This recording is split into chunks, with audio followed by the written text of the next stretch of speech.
रीमा, इसके ऊपर जरा हमें क्विकली अगर आप गाइड कर सके, क्या बेहतर कानूनी स्ट्रेटजी होती कि मरकजी अपील को ही चलने दिया जाता और सारी कंसंट्रेशन वहां पर रखी जाती और बेल के लिए या सस्पेंशन ऑफ सेंटेंस के लिए ना जाया जाता? अलीना, उनको सूट करता है ये केस जो है बहुत अरसे से, बिकॉज ये सस्पेंशन ऑफ सेंटेंस वाला आज फैसला आना था तो मीडिया में रहा, तो उन्होंने उसके अराउंड अपनी पॉलिटिक्स भी की, तो शायद ये उनकी पॉलिटिकल स्ट्रैटेजी भी थी। और कानून आपको अलाउ करता है, इसमें कोई मेरा नहीं ख्याल जो एक्चुअल अपील है वो इससे कुछ फर्क पड़ेगा उस पे, इसकी वजह से। हम सियासी और कानूनी हिकमत अमली दोनों को जरा मिक्स करके स्ट्रैटेजी को डिस्कस कर रहे हैं अब। और मैं स्ट्रैटेजी की जहां तक मेरा ख्याल है कि उनके वकला को मालूम होगा कि खास तौर पे जो आसिफ सईद खोसा वाली जजमेंट है 2019 की है मेरा ख्याल है, उसके बाद ये सस्पेंशन ऑफ सेंटेंस वाला मामला इतना क्लियर कट नहीं होता। मेरा ख्याल है उनके वकला को तो ये फॉर श्योर मालूम होगा कि हद तक उन्होंने पॉलिटिकल जो उनकी लीडरशिप बाहर बात करती है उनसे शेयर किया, मुझे नहीं मालूम, लेकिन मेरा ख्याल है पॉलिटिकली इट वाज फाइन। उसके अराउंड उन्होंने अपनी पॉलिटिक्स की कुछ थे, और बट मेरा ज्यादा कंसर्न इस वक्त इससे है कि ये जो फैसला है, ये जो कन्विक्शन है, इसको ओवरटर्न होना चाहिए, और ये जो बुरा प्रेसिडेंट सेट हो सकता है इससे, ये नहीं होना चाहिए। सो मेरा ख्याल है ये अहम है। अगर ये अपील में हो जाता है हम बहुत बहुत बेहतर होगा, और मेरा ख्याल है पीटीआई भी शायद उनकी लीगल टीम यही एक्सपेक्ट कर रही हो। सस्पेंशन ऑफ सेंटेंस डिस्क्रेशनरी एक चीज है, और फैसले मौजूद अंदाजा लगा सकते हैं पीटीआई की लीगल स्ट्रैटेजी या किस तरह से वो केस फॉलो करेंगे, क्योंकि कुछ समातें उसकी हुई भी हैं, फिर आगे इसको केस को मेरा ख्याल है करीबन 2 या 3 तारीख को इसलिए होना स्टार्ट।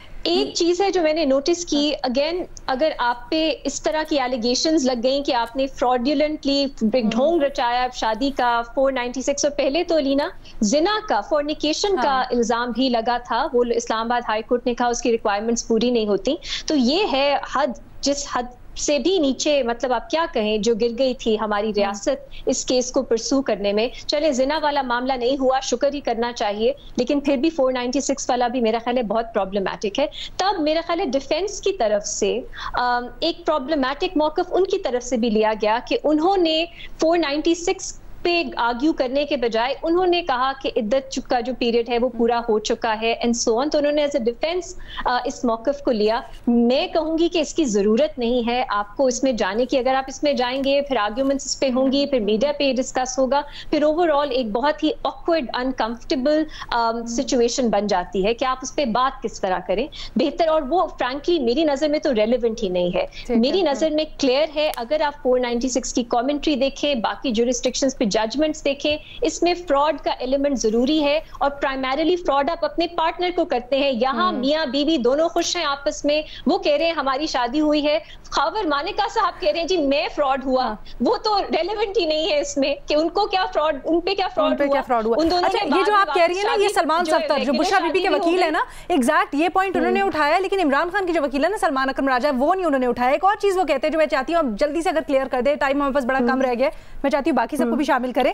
सलमान अकरम राजा साहब कहते हैं कि ये जो 496 है वो अप्लाई नहीं करता मुसलमानों के ऊपर या मुस्लिम शादियों के ऊपर, ये तो हिंदू और क्रिश्चियन शादियों के ऊपर अप्लाई करता है। ये ना इंडियन पीनल कोड का एक प्रोविजन है, क्राइम है, जो जैसे मैंने कल भी एक्सप्लेन किया, ये कॉलोनियल टाइम से चल रहा है। ये अगर आप इसको इस तरह इंटरप्रेट करेंगे, मैं इस आर्ग्यूमेंट से एग्री नहीं करती। मेरा ख्याल है चाहे आपकी मुस्लिम शादी हो, कोई और शादी हो, ये डील करता है। आप खुद सोचे, इस पे फिल्में भी बनती हैं। आपने एक पूरी से लोगों को बुला लिया, आप दुल्हा बन गए, आपने किसी को दुल्हन बना लिया, असल में आपने शादी नहीं की, आपके मकासद कुछ और हैं। इसके पीछे वो फ्रॉड वाला एलिमेंट होता है। ये आपका मजहब जो भी हो, आप ये फ्रॉड कर सकते हैं, लेकिन अब इतने और कवानीन हैं जो इस तरह की सिचुएशंस को कवर करते हैं। मेरा ख्याल है ये प्रोविजन रिडंडेंट हो चुका है। ये इतना पुराना प्रोविजन था जो एक स्पेसिफिक कॉन्टेक्स्ट में आया था, जिसके ऊपर हम आ रहे थे सबसे पहले, भारत में भी इस तरह की नहीं होती है। ऊपर से इस मामले को क्रिमिनलाइज कर देना और साथ-साथ इसके ऊपर सजा दे देना, ये तो बहुत ही मायूब है। मेरा मौक़िफ़ ये है कि ये मामला इसमें आता ही नहीं है। 496 एक बिल्कुल डिफरेंट सिचुएशन, डिफरेंट एक उसका मंतक है कि आप अपने पार्टनर को डिसीव कर रहे हैं, शादी लग रहा है। यहाँ पे इनफैक्ट कॉन्ट्रडिक्शन देखें, हम कह रहे हैं कि उन्होंने शादी छुपाई, तो उन्होंने जो मैरिज सेरेमनी है वो छुपाई, लेकिन जो सजा उनको मिली है वो इसलिए मिली है कि उन्होंने मैरिज सेरेमनी झूठी दिखाई। तो आपस में खुद भी रियासत क्लियर हो जाए कि क्या वो कह रहे हैं। उनको प्रॉब्लम इससे है कि उन्होंने छुपाया या कि उन्होंने झूठी सेरेमनी दिखाई। मतलब कॉन्ट्रडिक्शंस पे आप जाएं तो एक के बाद एक पहाड़ बन जाएगा कॉन्ट्रडिक्शंस का। फखर दुरानी साहब, आप कुछ कहना चाह रहे हैं काफी देर से? अलीना, मैं जो रीमा ने अभी लास्ट में एक बात की है कि फ्रॉडुलेंट जो मैरिज है, इसमें खाबर मनिका के साथ क्या फ्रॉड हुआ। देखें, लीगली रीमा ने ही शुरू में बताया कि जो ज़्यादा से ज़्यादा ये मुस्लिम फैमिली लॉ की जो क्लॉज 7 है उसकी वायलेशन थी, जिसके तहत इरेगुलर शादी ये डिक्लेयर की जा सकती थी 496 वाला। देखें, लीगली तो वो खाबर मनिका की वाइफ थी जब इनकी शादी हुई है। 90 डेज वाला वो जो है वो तो हुआ ही नहीं है। तो ये इमरान खान के साथ तो फिर ये फ्रॉडुलेंट हो जाती है ये शादी। तो मुझे नहीं समझ आ रही कि ये रीमा उमर साहिबा कैसे उसको वो जस्टिफाई कर रही हैं। एक तरफ वो कह रही हैं कि ये वायलेशन है जो मुस्लिम फैमिली लॉ है उसकी। फखर समझ लेते हैं हम रीमा से, रीमा एक्सप्लेन कर देगा जल्दी से हमें। तो अलिया देखिए, ये चीजें तो खाबर मनिका की वाइफ थी जब तक 90 डेज पूरे नहीं होते। जी सर, जी रीमा। फखर, आप बहुत जरूरी है कि जब हम किसी कानून पे कमेंट्री करें, हम सिर्फ उसका टेक्स्ट नहीं पढ़ें, हम उस पे जो जजमेंट्स हैं वो पढ़ें। अगर आप बहुत सी आपको हाई कोर्ट्स की जजमेंट्स मिल जाएंगी, मेरा ख्याल 1-2 साल पहले लाहौर हाई कोर्ट की भी जजमेंट है कि ये जो सेक्शन 7 की रिक्वायरमेंट्स हैं, ये 90 दिन की, अगर ये पूरी नहीं होती तो शादी आपकी इरेगुलर होती है, वो वॉइड नहीं होती। वॉइड शादी अगर हो, फिर आप ये आर्ग्यूमेंट कर सकते हैं कि वो उनकी बीवी ही नहीं थी, ये थी, वो थी, फिर आप ये भी आर्ग्यू करेंगे कि ज़िना हुआ। कर रहा, जो फर्स्ट मैरिज थी उनकी खाबर मनिका और उसकी, वो कह रही है शादी, वो कह रहे हैं शादी जब चल रही थी, शादी वो खत्म ही नहीं हुई, वो रुजू के पीरियड में, जब वो शादी खत्म ही नहीं हुई तो वो फिर कैसे? जी फखर, यही हमारी अदालतें कहती हैं कि जो डिवोर्स का पीरियड जो 90 दिन का होता है उसमें ऑफिशियल हो जाती है डिवोर्स। अगर ऑफिशियल होने से पहले एक और शादी हो जाए तो उसको कहते हैं इरेगुलर मैरिज। अगर आप प्लीज समझे मैं क्या कह रही हूँ, और इस पे एग्जैक्टली इस पॉइंट पे हमारी जजमेंट्स मौजूद हैं कि वो जो भी प्रोसीजरल प्रॉब्लम थी अगर वो ओवरकम हो जाए, यहाँ पे वक्त का था ना, मुद्दत का था, उसके बाद जो फिर से निकाह पढ़ दिया, पढ़ लिया उन्होंने, एक और भी कंडीशन है कि वो जो मुतलका यूनियन काउंसिल होगी वो एक मसालियाती कमेटी बनाएगी जो आपस में रिव्यू के लिए दोनों साइडों को वो अप्रोच करेगी। फिर भी वो नहीं करते 90 डेज के अंदर, तो उसके बाद जो है एक तलाक फाइनलाइज, एक लीगल वो होगा। जब ये तमाम जो प्रोसीजर ही नहीं हुआ तो तलाक का प्रोसेस जो है वो कैसे कंप्लीट होगा? 1 मिनट फखर, अब रीमा की सुन रहे हैं। रीमा, जब तलाक, फखर बेसिकली कहना चाह रहे हैं तलाक हुई नहीं तो निकाह पे निकाह का केस वो तो बेसिकली बना रहे हैं फखर। अलीना, यहाँ लेकिन बिगमी का केस तो नहीं बना ना, यहाँ 496 का बना। मैंने फिर से मुझे एक्सप्लेन करने दीजिए। एग्जैक्टली इसी इशू पे हमारी हाई कोर्ट्स की बहुत सी जजमेंट्स मौजूद हैं कि अगर वो 90 दिन का पीरियड पूरा नहीं होता, अगर उससे पहले ही ये जो सब ऑप्शंस उन्होंने दी कि आपके पास एक वक्त होता है कि आप वापस सुलह कर लें एंड सो ऑन, अगर ये पूरा नहीं होता तो अगर आपने फिर से शादी कर ली उस दौरान तो क्या होता है? हमारी अदालतों के फैसले हैं, 1-1.5 साल पहले लाहौर हाई कोर्ट का फिर से इस पे फैसला आया कि वो शादी वॉइड नहीं होती। आपको ये नहीं तसव्वुर किया जाएगा कि आपकी पहली जो शादी है वो चल रही है और आपने फिर से शादी की, बिगमी की, जिना किया, 496 नहीं। अदालत ने कहा वो शादी इरेगुलर होगी और आपको मौका दिया जाएगा कि आप जो भी प्रॉब्लम्स थी प्रोसीजरल उनको ओवरकम कर लें।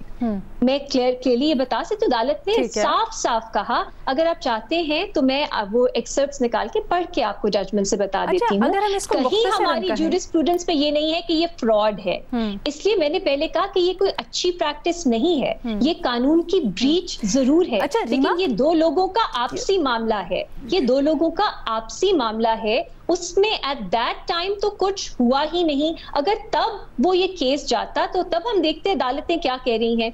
5-6 साल बाद इसको 496 जो कि एक जुर्म है, जुर्म होता है रियासत के खिलाफ, उसको अगर आप बीच में ले आए, that is where the problem is. इसमें फ्रॉड ये नहीं, आपने क्या फ्रॉड किया खाबर मानिका के साथ, उनकी एट दैट टाइम मुझे एक चीज बताइएगा, हो सकती मुझे एक चीज बताइएगा, जो बुनियादी में पॉइंट फखर का समझी हूँ उसमें एक चीज ये भी कि जो रुजू का पीरियड होता है, यानी अगर 2 लोगों के दरमियान में मामलात नहीं चल रहे हैं या एक को इंप्रेशन है कि तलाक हो गई या मामलात नहीं है सही, तो जो रुजू का पीरियड होता है वो 90 डेज तक तलाक का। अब वो रुजू का पीरियड क्या, उसकी डेफिनेशन के लिए मजीद वजाहत जरूरी है या अपील में फैसले में एड्रेस किया जाएगा, या फिर आप समझती हैं कि वो जो चीज़ है वो एज इट इज़ कबूल की जानी चाहिए और उसके ऊपर जो जिरा हो रही थी वो अलग थी बात? अलीना, होता ऐसा है कि जैसे कल भी आपने पूछा कि शरीयत में तो ऐसा है, हमारे यहाँ शरीयत खुद से सेल्फ इन्फोर्सिंग नहीं है। आपने जो कानून है, अक्सर अदालतें उस कानून की इंटरप्रिटेशन में देखती हैं कि मुख्तलिफ उलेमा ने या शरीयत किसी चीज के बारे में क्या कहती है, अक्सर डिफेंस के तौर पे इस्तेमाल होता है। और पाकिस्तान में खास तौर पे शादी डिवोर्स में ये पैरेलल सिस्टम्स चल रहे होते हैं। बहुत से लोग हैं जो अपनी शादी भी रजिस्टर नहीं कराते, तलाक तो दूर की बात। तो ये जब कानून भी आया, इसके पीछे मंतक ये था कि आप अपनी निकाह, अपना डिवोर्स, इस सबको रजिस्टर करें। लेकिन अदालतों में अभी भी ऐसा होता है कि एक लीनियंट व्यू लिया जाता है अगर कोई इस्लामिक आर्गुमेंट रेज की जाए, और उसके अंदर जो शादी है उसको पहली बात रिकॉग्नाइज फिर भी कर लिया जाता है, रेट्रोस्पेक्टिवली कर लिया जाता है। जो तलाक है उसको भी रिकॉग्नाइज कर लिया जाता है, और अगर मजीद एक और शादी हो गई है उसको इर्रेगुलर मैरिज करके उसको भी पूरे रिक्वायरमेंट्स कर ली जाती है। सो ओवरऑल हमारी जो अदालतों का इस पे एक पर्सपेक्टिव रहा है, जो हमारी जूरिस्प्रूडेंस है, वो है कि अगर दूसरी शादी हो गई है आप उसको लीगलाइज कर लें, उसको एक तरीके निकालें कि वो रेगुलर